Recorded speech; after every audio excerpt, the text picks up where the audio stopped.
Barakatah Yahweh, Barakatah Yahweh Shah, Barakatah Yahweh, Barakatah Yahweh Shah, Barakatah Yahweh, Barakatah Yahweh Shah, Call Halal Yahweh, Ba'ashem Yahweh Shah, Ba'ashem Raha Hadash. Double honors to our elders and apostles, the great millstone. Peace and salutations to the hopeful elect scattered across the four winds. And double honors to the men that taught our elders and apostles. This is your brother Yakar Aben from Great Millstone, Houston, with another lesson. And we're going to get into the wicked. You know, this is Job chapter 20 and verse 4. It says, Knowest thou not this of old, since man was placed upon the earth, that the triumphing of the wicked is short, and the joy of the hypocrite but for a moment? It says, Though his excellency mount up to the heavens, and his head reach unto the clouds, yet he shall perish forever like his own dung. They which have seen him shall say, Where is he? He shall fall away as a dream, and shall not be found. Yea, he shall be chased away as a vision of the night. The eye also which saw him shall see him no more, neither shall his place any more behold him. So people read this and they think that it's talking about individuals, but no, this is talking about the wicked, who the Bible or who the Lord Yahweh, why Yahweh Shah calls the wicked of the earth.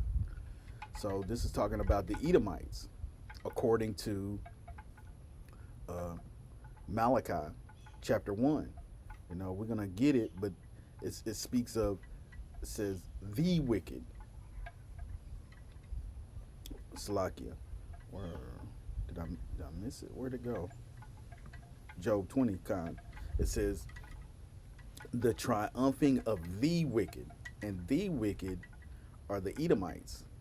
The Edomites, which are a Shemitic people, is Jacob's twin brother. Jacob's twin brother had received the blessing of, ruling over the earth by the sword. So, as it speaks today, the wicked are the Edomites, and they have taken on a name that they call themselves on the earth today, and we all know what that name is. But we're gonna get this in Malachi. It says the burden of the word of Yahweh by Shem Yahweh Shah, and Yahweh means he is, or the existing one, which people believe. Well, that is the Lord's name. The Lord's name is Yahweh, and his son's name is Yahweh Shah, which means he is the deliverer. Yahweh means he is, and Yahweh Shah means he is the deliverer. Right? So it says the burden of the word of Yahweh to Israel by Malachi. Verse 2, I have loved you, saith Yahweh, yet ye say, Wherein hast thou loved us? Was not Jacob, Salakia, was not Esau Jacob's brother, saith Yahweh? Yet I love Jacob. It says, And I hated Esau, and I laid his mountains and his heritage waste for the dragons of the wilderness. It says, whereas Edom is the plural of Esau, because Esau was an individual, but all of his descendants would be Edom, or the Edomites, right? It says, I hated Esau and laid his mount. See, well, we'll go back up. It says, I have loved you, saith the Lord, Yahweh, yet ye say, Wherein hast thou loved us? So it's not talking about, it's talking about individuals, but it's talking about their descendants as well. Was not Esau Jacob's brother? So Esau was an individual, and Jacob was an individual. Thus saith the Lord, yet I love Jacob. It says, and I hated Esau and laid his mountains and his heritage waste for the dragons of the wilderness. Whereas Edom saith, we are impoverished, but we will return and build the desolate places. Thus saith the Lord Yahweh by Shem Yahushai of hosts, they shall build, but I will throw down, and they shall call them the border of wickedness, and the people against whom Yahweh by Shem Yahushai hath indignation forever. So we understand that indignation is righteous hatred. To denounce, express indignation, or to be indignant, to have indignation, be indignant, very angry, angrily indignant, be defiant, abhorrent, to express indignation in speech, denounce or curse. We're gonna get, you know, we hate when they do that.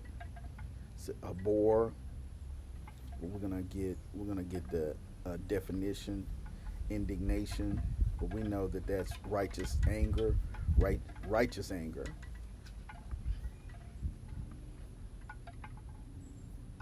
Indignation definition: angry or annoyance provoked by that which is perceived as unfair treatment. Provoked by which is perceived as unfair treatment. So righteous hatred. So the Lord hates them righteously because of something that they have done, right? So as it says, and they shall call them, meaning the whole descendants, all the descendants of Esau, the border of wickedness, and the people against whom the Lord have indignation forever. So Esau is the wicked. Esau is the wicked. So when we go back to Job chapter 20 and verse 5, let's get that, because in order to understand the Bible, you know, it has to be by precept. Well, the deeper meanings are given by precept. This is Isaiah 28. Isaiah chapter 28. Let's see.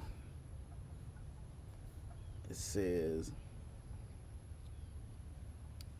this is Isaiah chapter 28 and verse 7. It says, but they also have erred through wine and through strong drink. This is not meaning literal wine or strong drink. This is meaning a bad a philosophy, a way in which you're not supposed to go. A lot of times in the scriptures, when it talks about wine and strong drink, it's talking about, you know, other ways. Like when say for instance, if you say a man is drunk, then he's not doing the things that he would do in his right mind. So when the scriptures say, you know, he's drunk through wine, that means that, you know, he's been led astray. He's been led astray. He's not going the way in which he should go. You know, he's going the opposite way that a sane or sober person should go, right? It says, but they also have erred through wine and through strong drink are out of the way. The priest and the prophet have erred through strong drink. They are swallowed up of wine. They are out of the way through strong drink. They err in vision.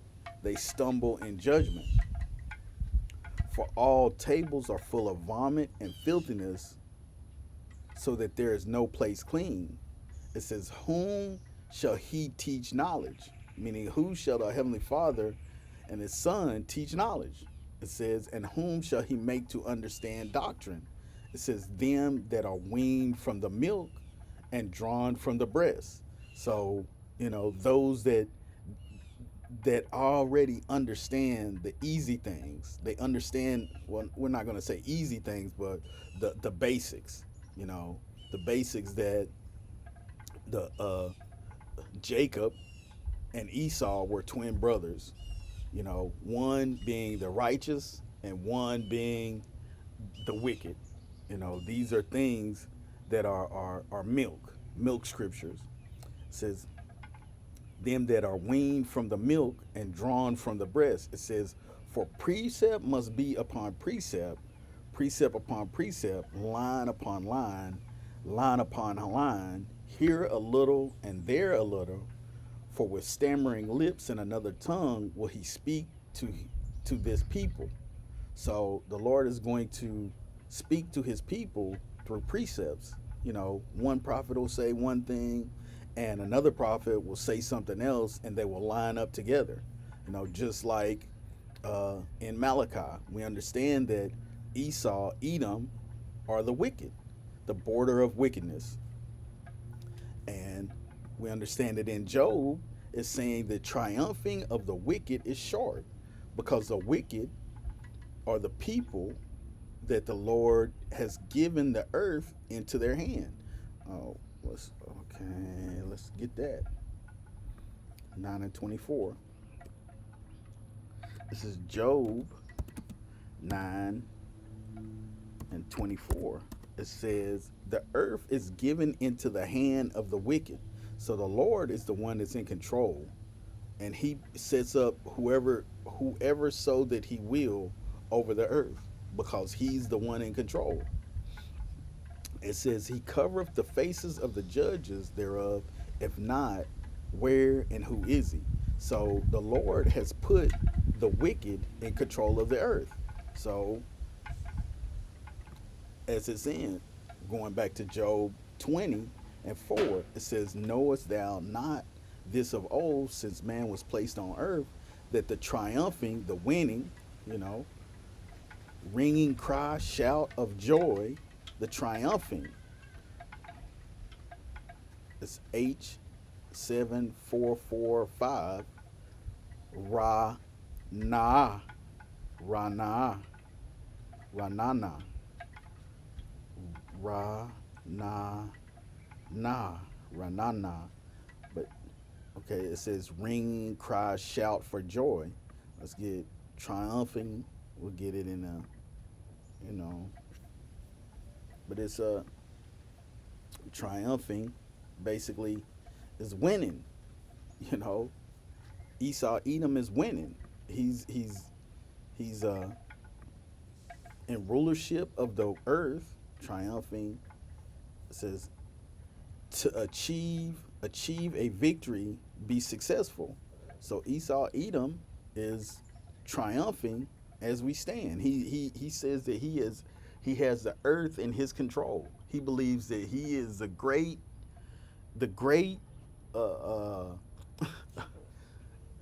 emissary, or the great man, the great people on earth, that they know everything, they invented everything, they own everything, and everyone is supposed to listen to what they say, basically just because who they are.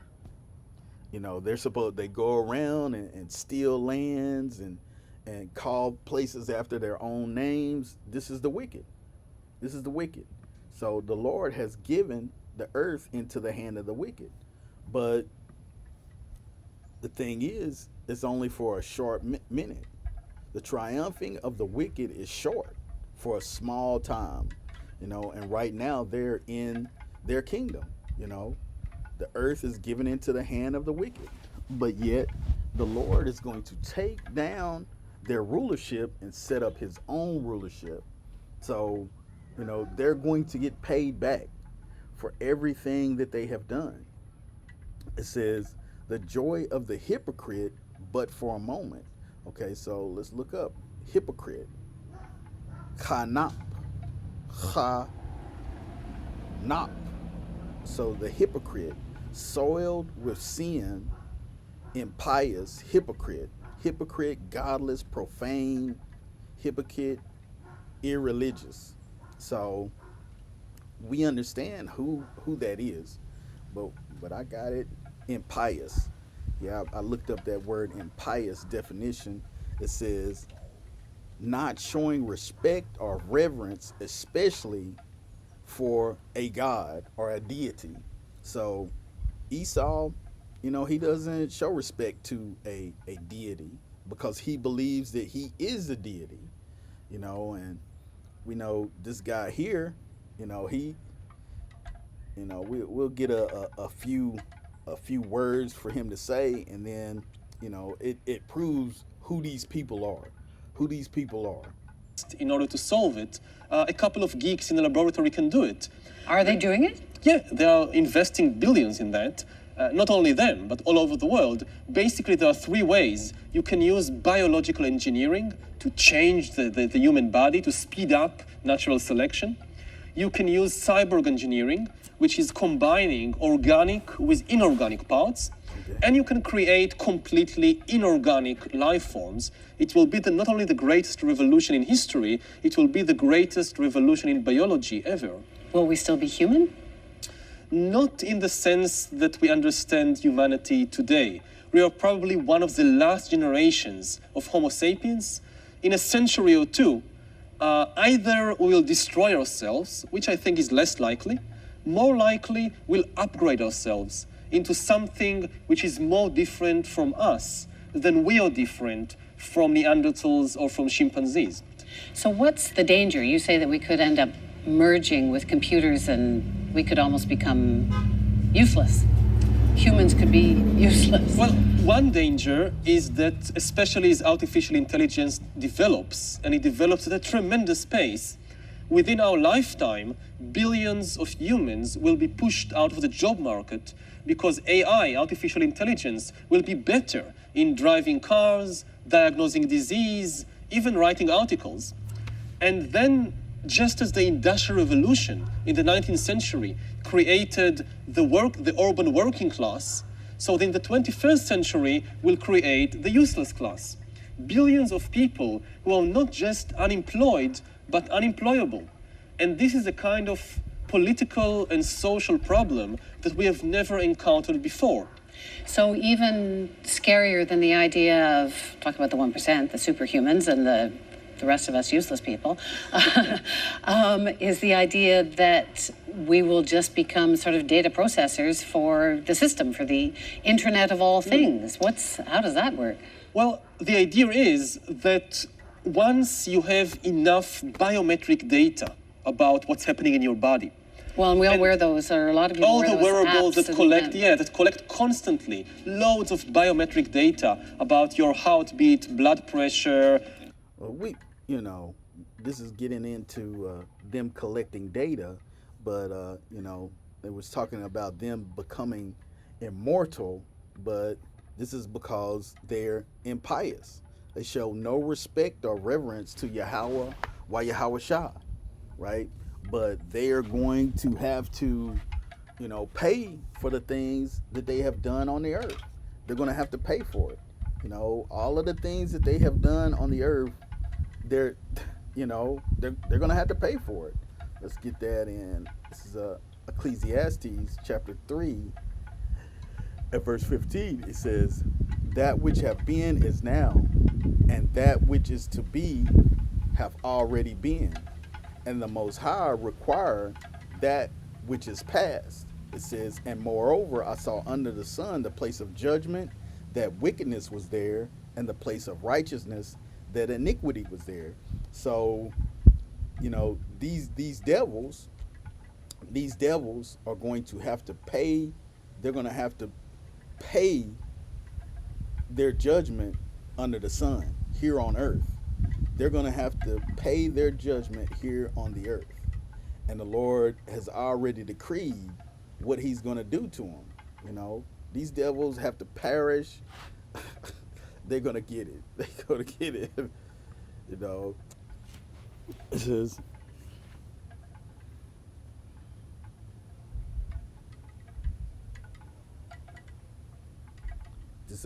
Job goes all into this. But like I said, the joy of the hypocrite is just for a moment.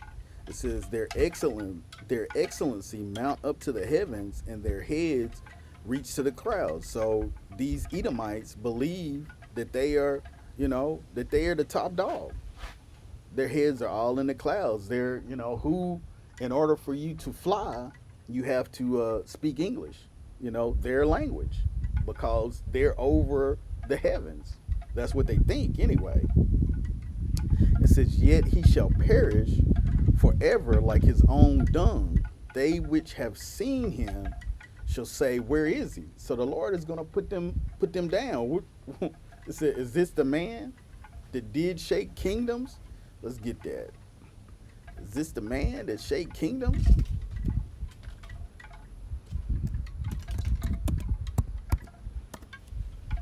So yeah, I mean, this is what it's talking about when it's talking about precepts, lining up the precepts. It says, "Hell from beneath is moved for thee to meet thee at thy coming. It stirreth up the dead for thee, even all the chief ones of the earth. It hath raised up their thrones, all the kings of the nations. All they shall speak and say unto thee, Art thou also become weak as we? Art thou become like unto us? Thy pomp is brought down to the grave, the noise of thy vials, the worm is spread under thee, and the worms cover thee." This is decay, and we can see how Edom's system is decaying. Here in the United States, the whole infrastructure is decaying because he lives recklessly. Esau rules recklessly. He's not concerned with maintaining. He's not concerned with keeping the laws like land Sabbaths and so forth. He's not concerned with these things. He wants to live carelessly. It says, "How art thou fallen from heaven, O Lucifer, son of the morning? How art thou cut down to the ground, which didst weaken the nations? For thou hast said in thine heart, I will ascend into heaven. I will exalt my throne above the stars of the Most High. I will sit upon the mount of the congregation in the sides of the north." And this is Esau Edom, exalting himself above the stars of the Most High, the Israelites. But these lines right up with this Job.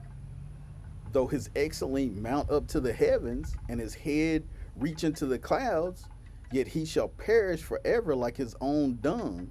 They which have seen him shall say, where is he?" Going back to that Isaiah, it says, "For thou hast said in thine heart, I will ascend into heaven. I will exalt my throne above the stars of the Most High. I will sit also upon the mount of the congregation in the sides of the north.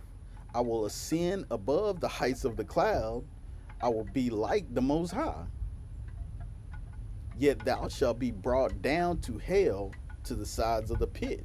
So yeah, the Lord is going to bring you down. The Lord is going to bring you down.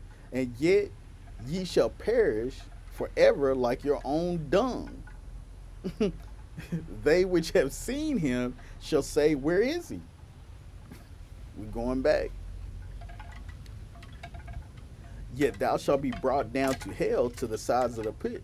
They that see thee shall narrowly look upon thee and consider thee, saying, Is this the man that made the earth to tremble, that did shake kingdoms, that made the world as a wilderness and destroyed the cities thereof, that opened not his house of his opened not the house of his prisoners? All the kings of the nations, even all of them, lie in glory. Everyone is in his own house. But thou art cast out of thy grave like an abominable branch, and as the remnant of those that are slain, thrust through with the sword, that go down to the stones of the pit, as a carcass trodden underfoot." Yeah, that's Esau Edom's. This is their future. This is all of your futures. I mean, primarily the ruling elites. The ruling elites are the ones that have stolen the blessing. But guess what? All of you Edomites, from the lowest one down, you're gonna have to suffer the consequences of, your forefathers. No, you're gonna have to suffer those consequences. It says, He shall fly away as a dream and shall not be found. Yea, he shall be chased away as a vision of the night. The eye also which saw him shall see him no more, neither shall his place any more behold him. His children, no, I'm not going to go into that just yet. We'll get to that. It says, but thou art cast out of thy grave like an abominable branch, and as the raiment of those that are slain, thrust through with the sword that go down to the stones of the pit, as a carcass trodden underfoot. Thou shalt not be joined with them in burial, because thou hast destroyed thy land and slain thy people. The seed of evildoers shall never be renowned. And it says, prepare slaughter for his children for the iniquity of their fathers, that they do not rise nor possess the land, nor fill the face of the world with cities. So this is Esau's future. This is what's going to happen to the people that are in charge of the world as we speak now, that's getting ready to come out with their new world order. You know, this is their future. And the Heavenly Father has given the vision to the prophets, and now the prophets are breaking these things down, and people are not listening. But I just want to get this one verse. Oh, where was it?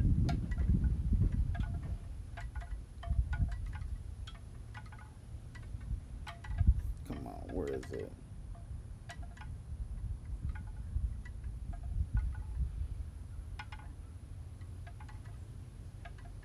Oh, yeah, it's down here.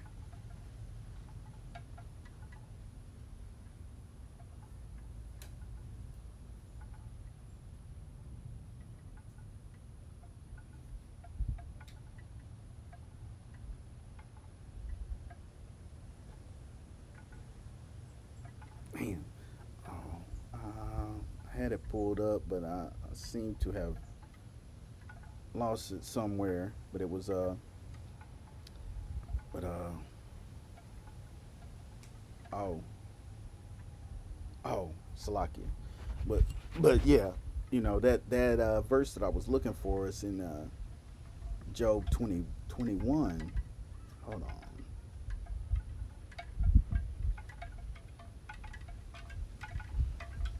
There it is. This is Job chapter 21 and verse 19. It says, the Most High lay up of his iniquity for his children. He rewardeth him, and he shall know it. So that matches right up with that.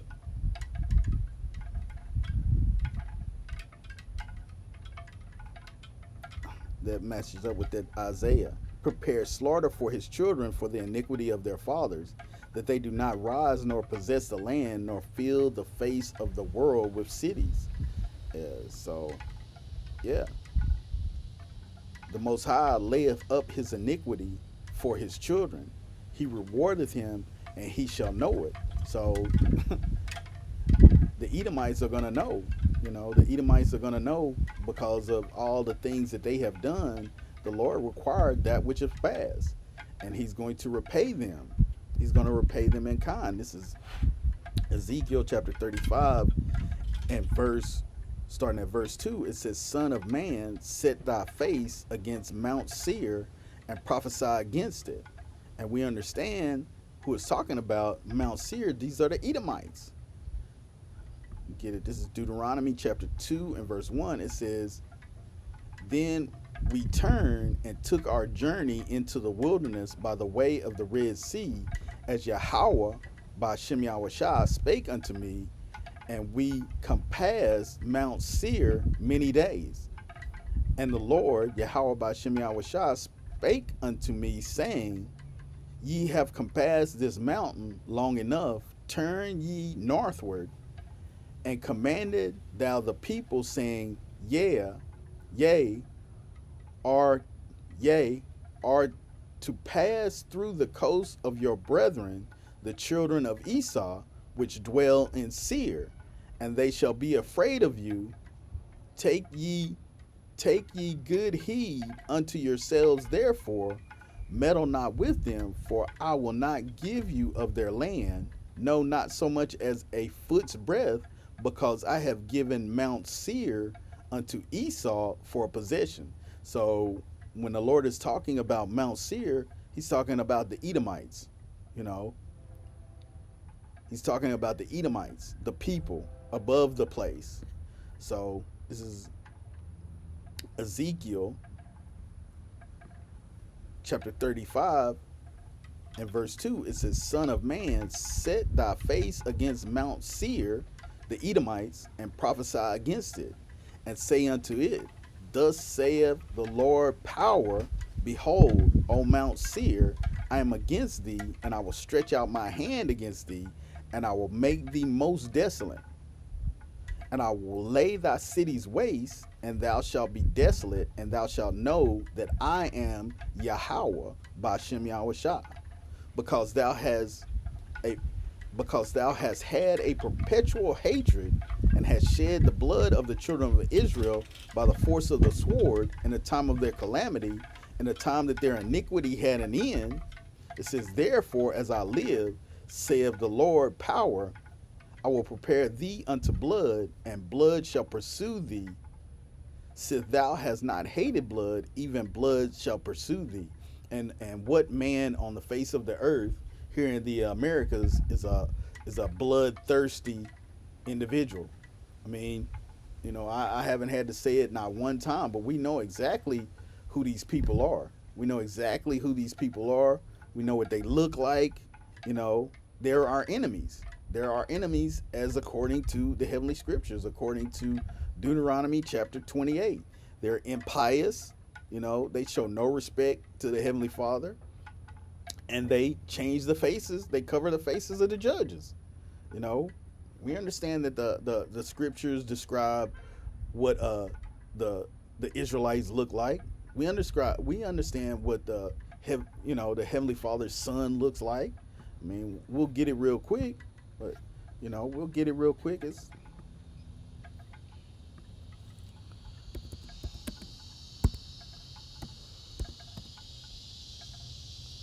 says,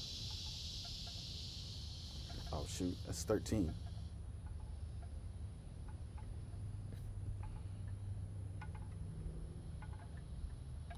This is Revelation chapter 1 and verse 13. It says, And in the midst of the 7 candlesticks, one like unto the Son of Man, clothed with a garment down to the foot, and girt about the paps with a golden girdle. His head and his hairs were white like wool, as white as snow, and his eyes were as a flame of fire.